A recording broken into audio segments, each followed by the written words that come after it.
Hello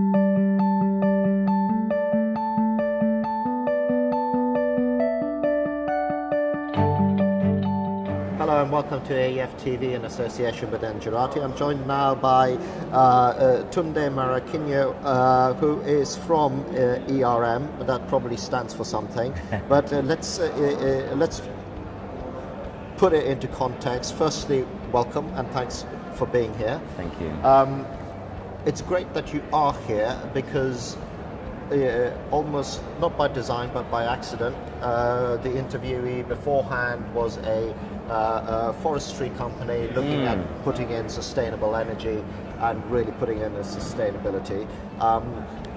And sustainability, one of the things that's misunderstood about sustainability, it's not just about the environment. While that's a really, really important part, it's also about it being a fundamental way in which you should do business. Yeah, that's and right. There is, and these are your words of air, there's this gold rush in Africa to develop power projects. And so here's my question. How often do those power projects do the work that the lenders and the banks want in terms of showing sustainability? Unfortunately, more often than not, it's the bit that's left out. We've worked with a lot of developers over the last 4 or 5 years. There are some developers who very, very early on realized it's a very, very important part of what is needed to access international finance. And some of the more enlightened or better informed developers will have an environment or a sustainability person in the management team right from the very beginning of the project. But probably more than half, if not more than that, they don't realize that this is important, and they'll come up with some early feasibility plans. And it's only quite far down the line when they start talking to lenders that they then find out that this has been an oversight, and they have to spend an awful lot of money to try and plug this gap in order to meet lender requirements. Because it is my understanding that by and large nearly all lenders want to see that part of the due diligence on that project done. Absolutely. And again, let's go back to it. My words, not yours, but it's not just about the environmental part of it, is it? So can you bring that to life with some real-world examples? So I'll give you an example. Imagine you're a developer, you're a lender. You want to lend to a power project somewhere in Africa. The last thing you want is to put some money into a project and then to find out 5 years down the line that because communities were displaced or something like that, there are all these protests. They stop access to the power plant has to stop producing electricity, and all of a sudden the cash flow dries up. So the reason why the lenders want environmental and social issues to be completely managed properly is because for them it's a fundamental risk to the balance sheet. The lenders are not doing it out of the goodness of their hearts. They want to remove the risks to the project that might affect their ability to get a return on their investment. So, and often the developers, they think that sustainability is something that's nice to do, it's a nice to have. It's not a nice to have. It's a fundamental part of the business proposition for a very good reason. So the best projects or the most bankable projects are the ones that have thought about this from the very beginning and design out all these risks from, say, the community, from disgruntled workers, from other stakeholders, as well as the really important environmental issues. And more developers need to understand this if they are to get the money from the international community that they need to develop these projects in Africa. When you talk about this area, and you mentioned your experience in a panel at this conference where a developer was actually complaining about the fact that this whole thing takes 2 years and it's slowing me down, But your assertion off camera anyway, but let's find where, is that is simply not true. These things don't have to, these things aren't a delay in the project. Is that because people just not approaching it in the right way, or so I think sometimes what happens is developers because they think the sustainability issue is a tick box exercise, they might go and get a really, really cheap consultant who will just literally do the paperwork for them because they think it's a tick box exercise. And really, if you're going to pay for the best quality engineering, if you're going to pay for lawyers to do a really, really good job on all the legal aspects, why not pay proper consultants to manage your environmental and social risk as part of a project expense, and don't see it as something that's holding you back. It's just part of good business planning. And I think this developer yesterday just didn't appreciate the fact that this is a fundamental part of the package that you take to the lenders. It's not a nice to have or an add-on.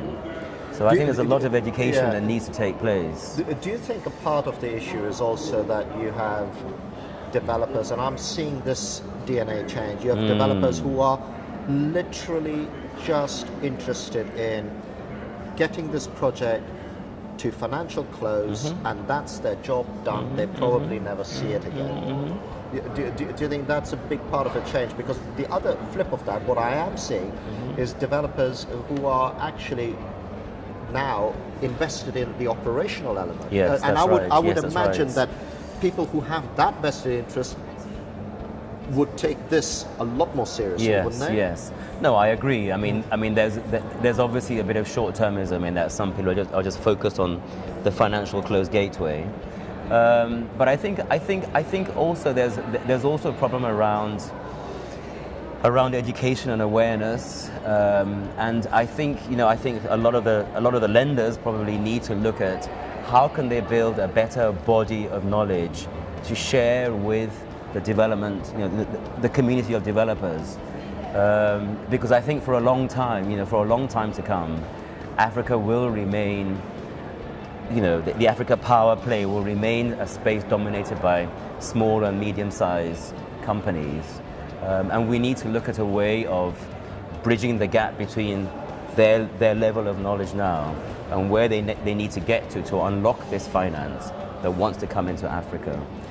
Do you think there's an element of this to, look, I'm a standards guy, and I think actually standards, contrary to popular belief, foster innovation and so on. Do you think there's an element of, certainly what I was hearing, when I first covered AEF, and this is about, getting projects ready and so on, people like going, look, we're doing the same thing, and it's new, and we're doing the same in another country. We're doing exactly the same thing, and it's new. And now I'm seeing a lot more sharing.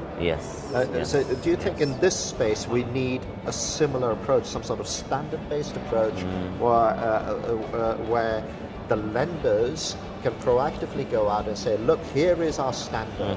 It's transparent.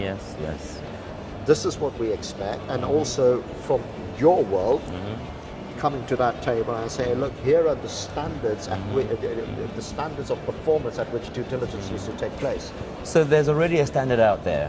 The International Finance Corporation, the IFC, they have these 8 performance standards that they expect projects to adhere to. And the vast majority of commercial lenders also sign up to those standards. So those standards are well known, and there is the standard. The problem is that there's not enough widespread knowledge, I think, about the standard and what it is. And one thing I would like to see maybe featured more prominently at AEF going forward is maybe having a particular session on this really, really critical part of the package that needs to be put together for the lenders. So what you're saying, the standards are out there. The bigger lenders with the track record in Africa, they know about it. That's right. Because they've already done it. That's right. Your other point earlier, that actually that the real action and the ballooning of the action is at new entrants and mid-market area who necessarily don't. So the education needs to be pointed at that. Yes. And just as we come into the end of our time here, to give you a sort of final word with AEF, and you've already said that it needs to be a bigger part of the agenda, but a year is a long time to wait. So what can we do in the short to medium term to get this message out there? Well, I mean, the AEF has their one big annual event, and then they have a lot of smaller side events in Lagos, in Cairo, etc. So, ERM will be very, very happy to help shape the agenda maybe for some of those smaller events. And I'm quite sure, we would be happy to chair a panel with some lenders, because a lot of lenders we've spoken to have complained about this very, very issue, and the fact that so many of the projects coming to them are missing this vital element, and they cannot approve financing for that project without this vital aspect being dealt with. And if they're credible lenders with good governance, they want it done well. Oh, absolutely, absolutely. Because they have a whole chain of command, and they need to show their bosses that they've done the right thing in having a project go through. Perfect. And on that note, that's a perfect way to leave it. Tunde, thanks very much for taking the time to be here. Thank you very much. Thank you very much for watching as well.